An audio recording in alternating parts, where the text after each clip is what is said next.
सामाजिक भलाई के लिए जरूरी है। लेकिन सुप्रीम कोर्ट कर क्या सकती है? तो लेकिन सरकार बैलेंस बना के चलती भी है। समान सिविल संहिता की बात आ गई, बहुत जल्दी लागू होने वाला है। एक मुकदमा था बहुत जरूरी। आप भारत एक सेकुलर राष्ट्र है, आप इसे हटा के बौद्ध राष्ट्र घोषित कर दीजिए, जैन राष्ट्र घोषित कर दीजिए।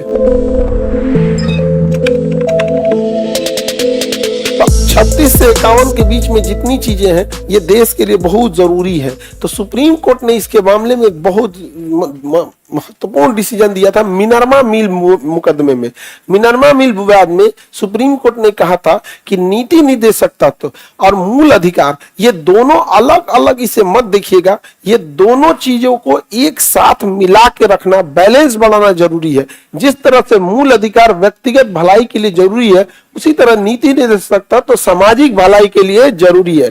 इसलिए नीति निर्देशक तत्व और मूल अधिकार यानी भाग 3 जो मूल अधिकार है और भाग 4 जो नीति निर्देशक तत्व, दोनों में बैलेंस करने की बात किसने कहा था? Supreme court. तो बैलेंस यानी संतुलन का ढांचा सुप्रीम कोर्ट ने मिनर्वा मिल विवाद में दिया था नीति निर्देशक तत्व को लेकर। कहा कि दोनों जरूरी है, लेकिन सुप्रीम कोर्ट कर क्या सकती है नीति निर्देशक तत्व में? क्योंकि 37 में ही कहा गया इन्फोर्स नहीं कर सकते हैं, इसलिए कहा कि भैया आप बैलेंस बना के चलो। तो लेकिन सरकार बैलेंस बना के चलती भी है। ऐसा नहीं है कि नीति निर्देशक तत्व में देखिएगा लगभग सारे नीति निर्देशक तत्वों को हम लोग फॉलो करते हैं। समान सिविल संहिता की बात आ गई तो वो आपका 44 में है, अब बहुत जल्दी लागू होने वाला है। गोवा में पहले से लागू है, उत्तराखंड में लागू हो गया, असम में लागू हो गया, यहाँ पे हो गया, समझ में आ गया कि नहीं आ गया? तो वो भी लागू हो जाएगा समान सिविल संहिता। फिर धीरे धीरे सारे लोग क्या हो जाएंगे, एक जैसा कानून हो जाएगा। समझ में आ रहा है कि नहीं आ रहा है? और समान सिविल संहिता से कोई खास चीजें तो बदलेगा नहीं, बस वही है कि आप विवाह एक करेंगे, तलाक का फिक्स नियम कानून होगा और संपत्ति में किसका अधिकार होगा? महिलाओं का भी रहेगा। इससे कोई खास विवाद होने वाला है? नहीं होगा, इससे विवाद नहीं होता है। लेकिन मीडिया वाले क्या करते हैं ना, विवाद कराना चाहते हैं ना, तो किसी किसी को पकड़ के कुछ पैसा देंगे, कहेंगे आप ये वाला बतिया बोलिए, अब विवाद हो जाएगा। यहाँ पे समझ में आ रहा है? मीडिया में तो कुछ चीजें जो होते हैं ना जानबूझ के विवाद करा दिया जाता है। आप देखिएगा मीडिया में कभी आप ऐसे इंसानों को देखिएगा कि आप सोचिएगा ये चोट्टा मीडिया में कैसे चल गया, इसको तो आदमी गाँव में ना बुलाए पंचायती में, और वहां जाके वो भाषण देता है, समझ में?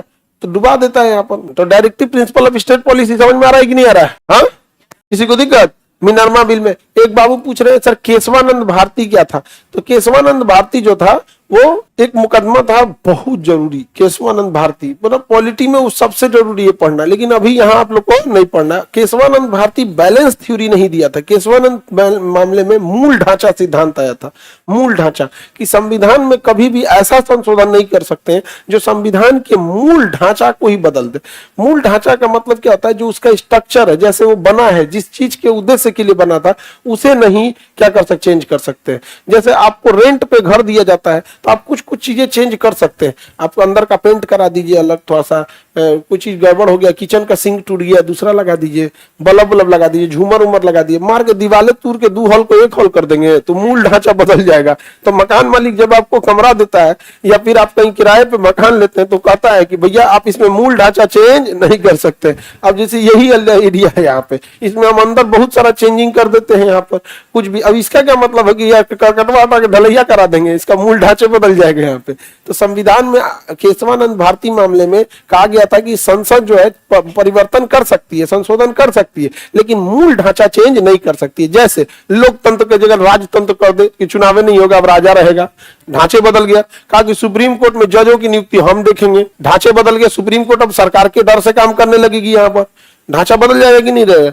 आप भारत एक सेकुलर राष्ट्र है, आप इसे हटा के बौद्ध राष्ट्र घोषित कर दीजिए, जैन राष्ट्र घोषित कर दीजिए। तुमको क्या लग रहा था हिंदू राष्ट्र बोलने जा रहे हैं या मुस्लिम राष्ट्र बोलने जा रहे हैं? अब जिसको भी घोषित करना है तो सुप्रीम कोर्ट क्या करेगा? वो आपका मूल ढांचा का मामला लाएगा वहां पर। किसी को दिक्कत?